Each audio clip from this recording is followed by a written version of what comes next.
الحمد للہ وکفی وسلام علی عبادہ الذین اصطفی خصوصا علی محمد المصطفی وعلى آلہ واصحابہ اولی الصدق والصفاء اما بعد فاعوذ باللہ من الشیطان الرجیم بسم اللہ الرحمن الرحیم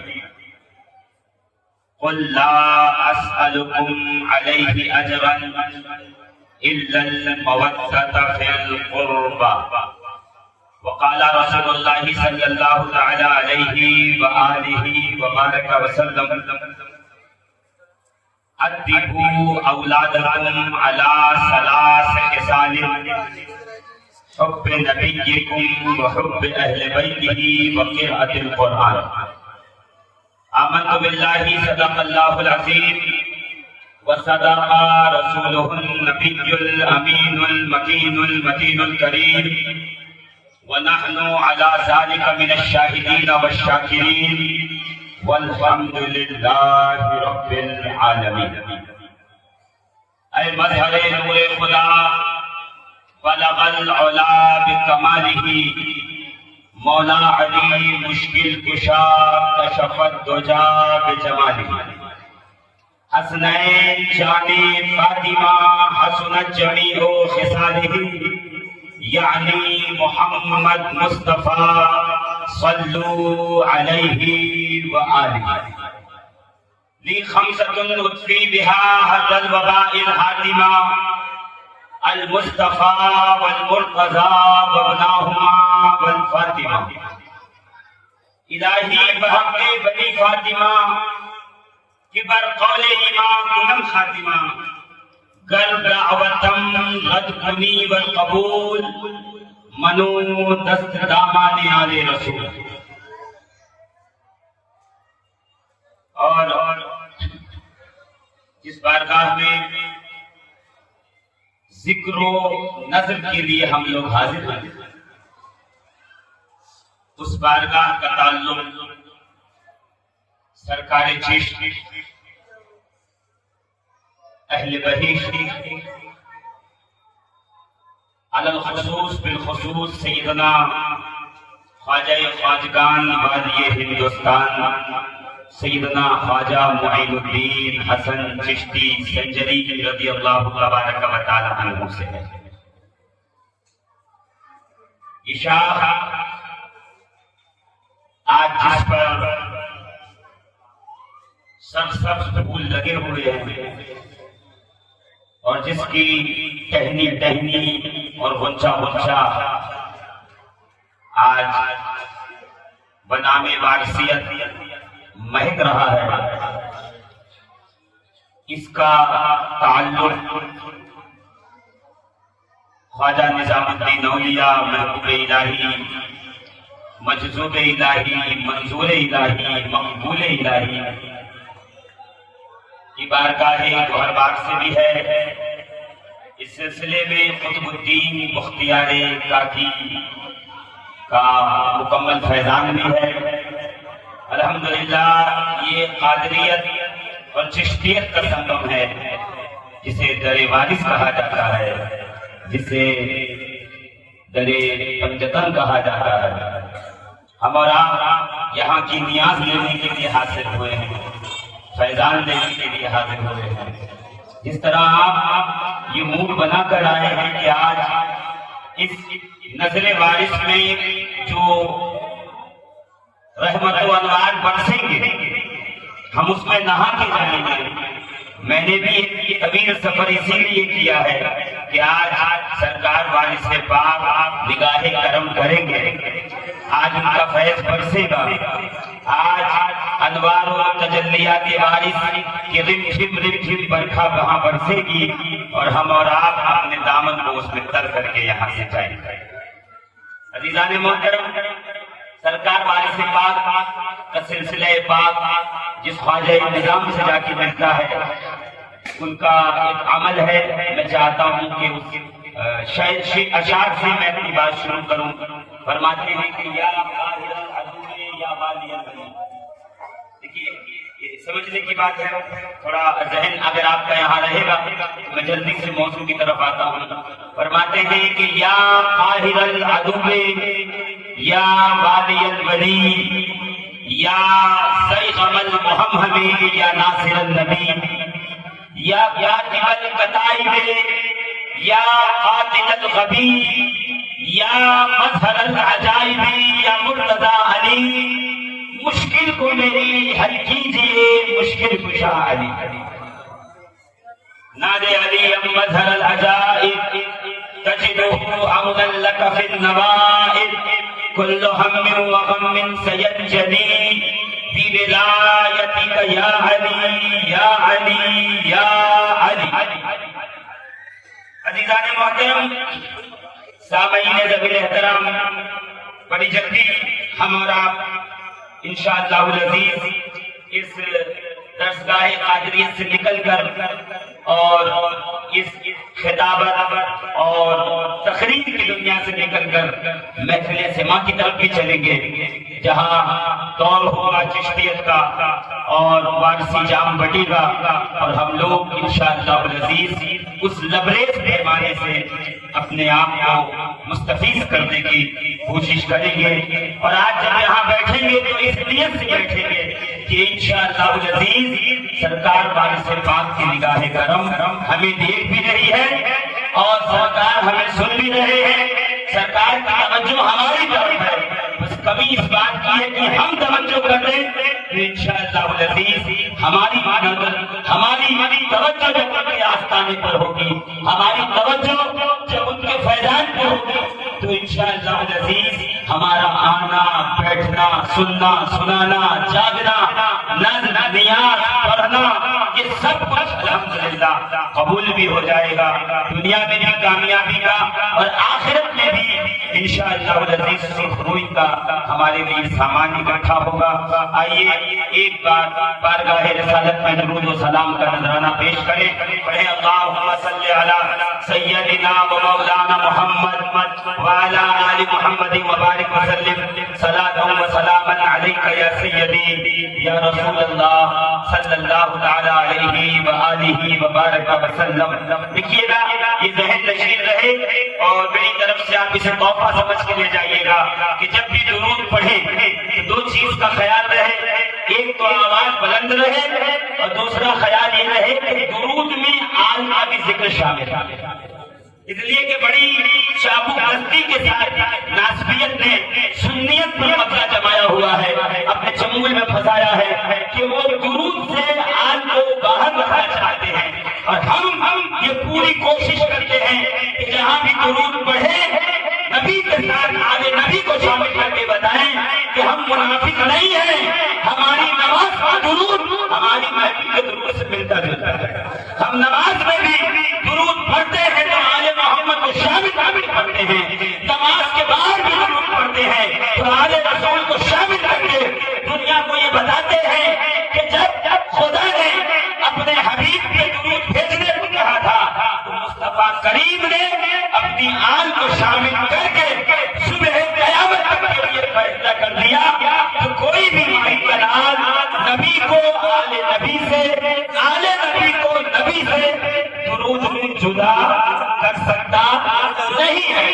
اٹھائیے علامہ نقطانی کو پڑھیے، ہم نے عقیدے کی کتاب جو پڑھی ہے مدرسوں میں اس میں بڑی اہم مصنف ہیں علامہ سعد الدین نقطانی. انہوں نے شرح عقائد کے حاشیے میں لکھا ہے کہ کسی زمانے میں بنو عباس و امیہ کے ظلم کے دور میں لوگوں نے درود سے آل محمد کو کاٹ دیا تھا، نکال دیا تھا. ہم کہیں گے وہ دور اور تھا، یہ دور اور ہے. الحمدللہ ہم وارثی میخانے کے جتنے بھی پینے والے ہیں ہم سرکار وارث پاک کی نگاہ کرم میں ان کی چادر پاک کے سائے میں زندگی گزارنے والے ہیں. ہم نے وارث پنجتن سے یہی سیکھا ہے کہ جب بھی مصطفیٰ پہ درود پڑھیں گے آل محمد کو درود میں شامل رکھیں گے تاکہ ہماری نماز اور ہماری محفل میں یگانگت ہو جائے اور پتہ چلے کہ الحمدللہ یہ نماز پڑھنے والا بھی مومن تھا اور محفل میں مومن کامل ہے۔ تو انشاءاللہ درود کو شامل رکھیں گے اور درود میں اہل بیت کو بھی شامل رکھیں گے۔ یہ ذہن میں رکھیے گا، کہیں بھی جائیے بلند آواز سے پڑھیے اللہم صلی علی محمد وعلی آل محمد۔ اور اگر کوئی کہے کہ نہیں شارٹ والا درود بھی چل جائے گا تو اس کو کہہ دینا پیارے ہم نے پڑھا ہے سقائق المحرقہ میں علامہ ابن حجر مکی رحمۃ اللہ تعالیٰ علیہ نے کہا کہ ایک دن نبی رحمت شفیع معظم رحمت للعالمین ممبر پر تشریف فرما تھے اور کہہ رہے تھے لا تصلوا علیہ صلاۃ الفطیرہ، خبردار مجھ پہ ادھورا درود نہ پڑھو۔ صحابہ نے کہا یا رسول اللہ یہ ادھورا درود کیا ہے؟ تو کہا جس درود میں میرے ساتھ میری آن کو شامل نہ کیا جائے وہ درود ادھورا رہتا ہے، بارگاہ الہی میں قبول نہیں۔ ہم وہ درود کیوں پڑھیں جو بارگاہ الہی میں قبول نہ ہو؟ ہم تو وہ درود پڑھیں گے جہاں درود لبوں سے ادا ہوگا وہاں مصطفیٰ کریم کی بارگاہ میں پیش ہوگا۔ اور نبی مسکرا کے کہیں گے جب تو نے میرے حسین کو نہیں چھوڑا، جب تو نے علی کو نہیں چھوڑا، جب تو نے زہرا اور حسن مجتبیٰ کو نہیں چھوڑا، پھر قیامت میں ہم بھی تجھے تنہا نہیں چھوڑیں گے۔ اور حدیث پاک میں ہے کہ جب بندہ میدان قیامت میں پھنس چکا ہوگا اور اس کے نامے اعمال میں گناہوں کا پلڑا بھاری ہوگا، نیکیاں ہلکی ہوگی تو مصطفیٰ کریم تشریف لائیں گے۔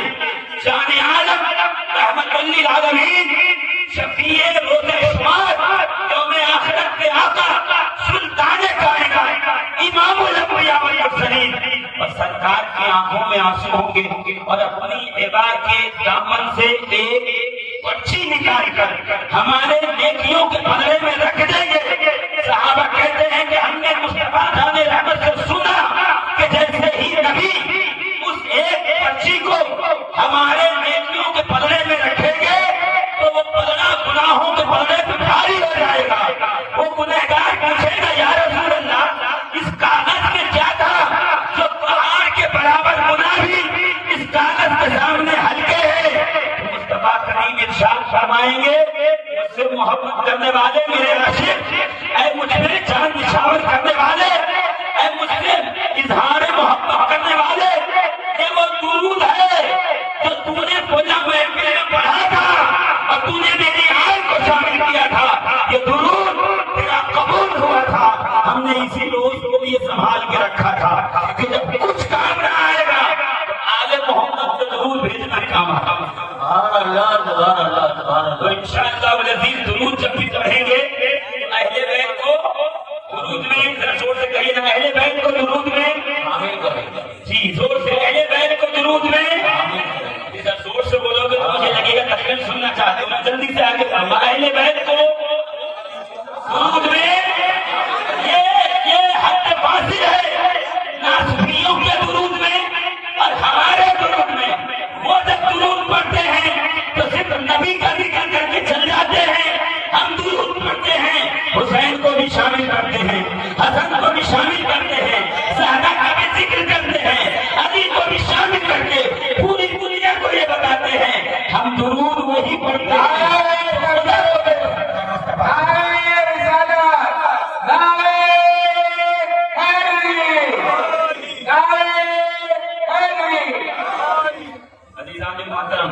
بس میں جلدی سے آپ کی سماعتوں کی تحریف پہ آ جاؤں کہ میں نے قرآن مقدس کی وہ آیت کریمہ پڑھنے کا شرط حاصل کیا ہے جس میں بات عشق کی چل رہی ہے، جس میں بات محبت کی چل رہی ہے، جس میں بات پیار کی چل رہی ہے۔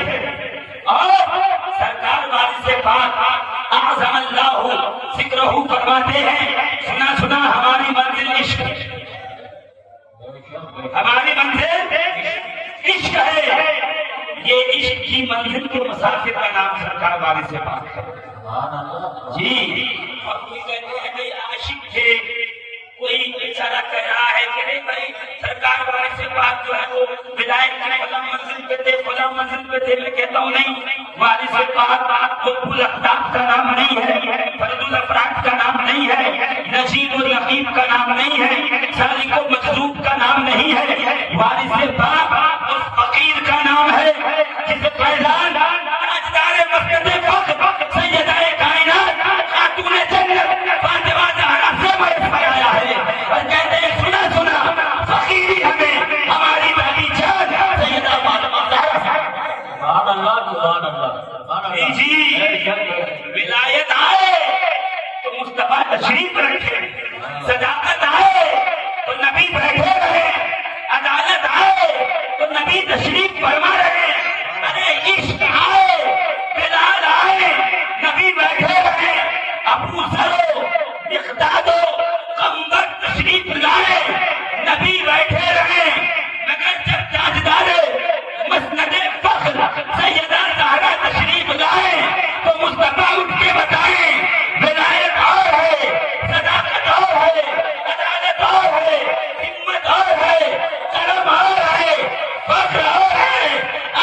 جن لوگوں نے ہاتھ نہیں اٹھایا ہے میں ان کو بتا دوں کہ نماز آپ ہاتھ باندھ کے پڑھیے.